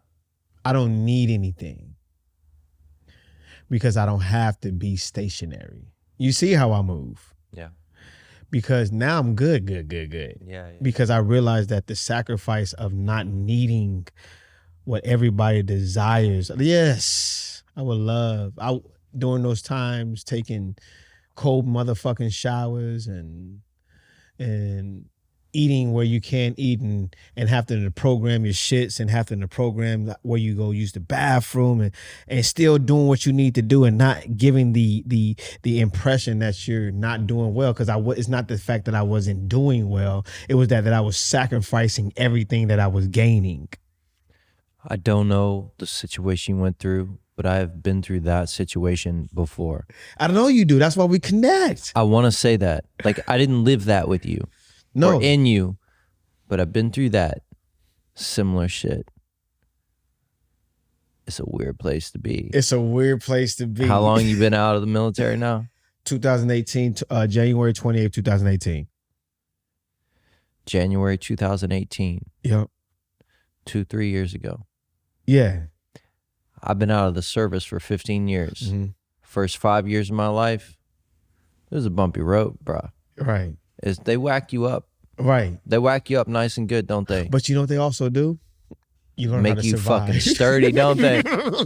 They make you sturdy, huh? You be like, how many MREs did you dream about during that time period? I'm dude? like, man, if I had one MRE, I'm like, okay, dude. MRE is 79 cents. If I take 79 cents, I could take 79 cents a day and be good for the rest of the day. I'm gonna shit around this time, but I still can do this, and this, and I don't have to worry about this, and this. That makes me expand myself better than this person, because you are worried about getting off at 5 o'clock. Yeah. What's gonna hold you down? Nothing. Dude. Because I'm willing to sacrifice every single fiber in my motherfucking body. Yeah, your breath, your blood. Everything. Yeah. So that means everything outside of that is expendable. What I just heard was a testament, bro. I'm serious, though, right? That's a testament to the truth. That, my dude, thank you for sharing that straight up. And I've been there. And, what I want to say is that is the hustle that all of us can fucking, like, as a model of what is required to fucking survive. That's the hustle that's required. To believe in something so truly that you're willing to put everything on the line for it. And that's what I was talking about before. The reward and the loss, or what's to be lost, the risk and the reward, to put it all, literally all of it, your life, not other people's lives, right? But to put it all on the line for what you believe in and what you want to achieve. I don't know, man. That's the real shit right there. I love it, but that's the addictive part. That gets my endorphins spinning. Dude. It's a drug. To say, I'm willing, not that I'm better than you, or I'm better than this person, or I'm better than that company, or I'm better than this country. It's to say, am I willing to sacrifice more than you? Yeah. To get what? To get what I desire that's better than you. Yeah. I want my desires to be better than your desires. Yeah. And not to sound cocky. No, that's where it is. It's not cocky at all. No, I want to, but it could come across that way. Listen, and I'm not trying to correct you. I want our listeners and followers and watchers to know that when he says that, he's not trying to be better than you. Nah, it's not pointed. It's nothing personal. Right? What is it? It's I want to fly my mother on a jet before she dies. Right. I want her to be comfortable whenever it's time. My mother's she's about to be in her 6th. I don't know how long my mother's going to be alive.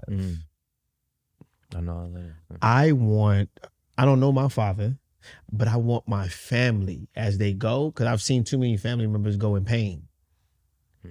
So if I can help that, if I can say, yo, to somebody that may walk across the street that's thinking about killing themselves because they don't have enough, or because it's Christmas time and it's holiday time, and they like, yo, COVID really hit my company real bad. We went from enjoying life at a certain level, but now we're broke, dead, and my wife's cheating on me. My kids don't respect me, and I don't have anything that I could do. Hey man, here's $1 million, and I not think about it.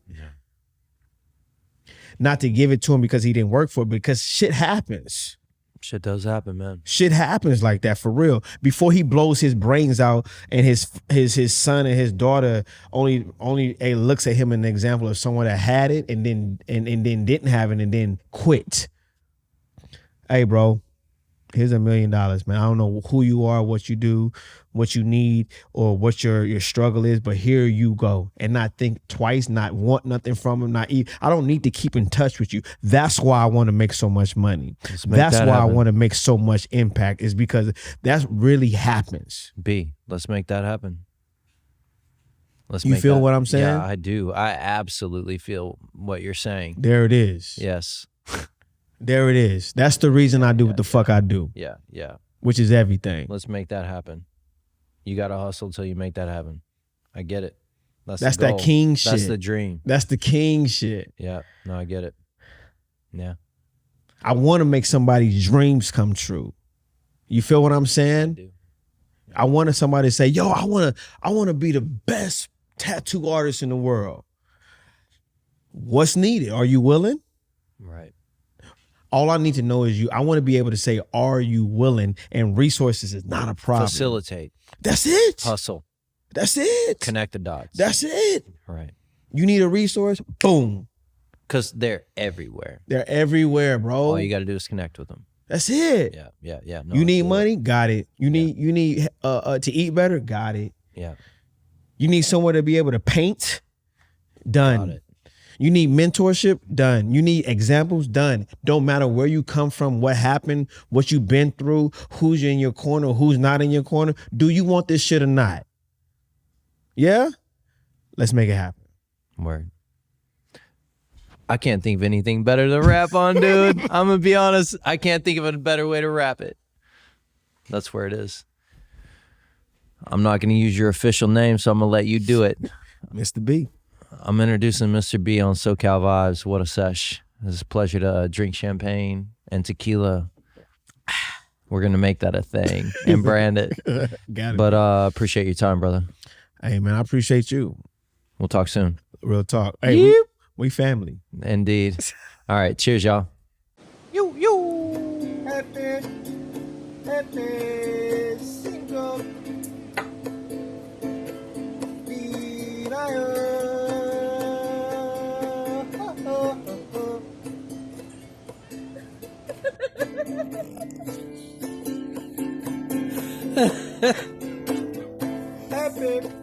Happy